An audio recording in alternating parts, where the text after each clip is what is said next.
শুধু দর্শক মন্ডলী, এখন আপনাদের কানে আসতেছে স্টোইক ডিসেল গান। তো তাড়াতাড়ি আপনাদের টুইন ওয়ানের ভলিউম অন করে যাতে ফাইটটা যাইতাম মইরা যায়। ইয়া রাজীব ভাই কাজিয়ান মান। আসসালামু আলাইকুম guys, welcome to my another blog. আশা করি সবাই ভালো আছেন। আগের ভিডিওতে আমি এত পরিমাণ সাপোর্ট আর ভালোবাসা পেয়েছি যে আপনাদের ভালোবাসায় আমি কৃতজ্ঞ থাকব।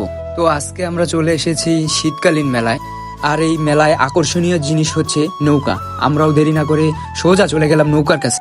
তারপর আমরা 30 টাকা করে টিকিট কেটে উঠে গেলাম নৌকার উপরে।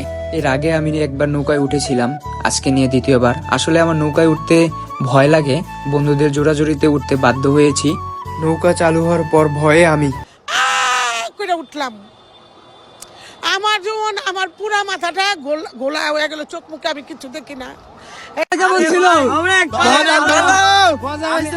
আমি খুব এক্সাইটেড ছিলাম, কারণ জীবনের ফার্স্ট আমি উঠলাম। মেলায় আসবো আর জিলাপি খাবো না, তা কখনো হয় নাকি? হ্যাঁ ভাই, তাই হয়। পকেটে একটি টাকাও ছিল না, যার কারণে জিলাপি খাইতে পারি নাই। তারপর দাঁড়িয়ে দাঁড়িয়ে দেখলাম আর ভাবলাম, মেয়েদের মনে হয় এরকমই পেছনে পেছনে হয়। তোর যদি এই জায়গায় ঘুষি মারতে দে তাহলে কত তুলবি গো? ভাই আমি 50 বেশি তুললাম না।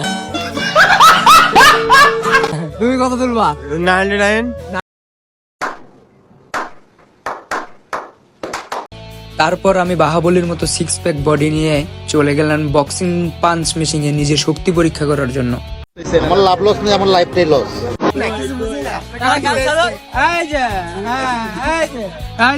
কি মেয়ে মানুষ দেখলে কি আপনার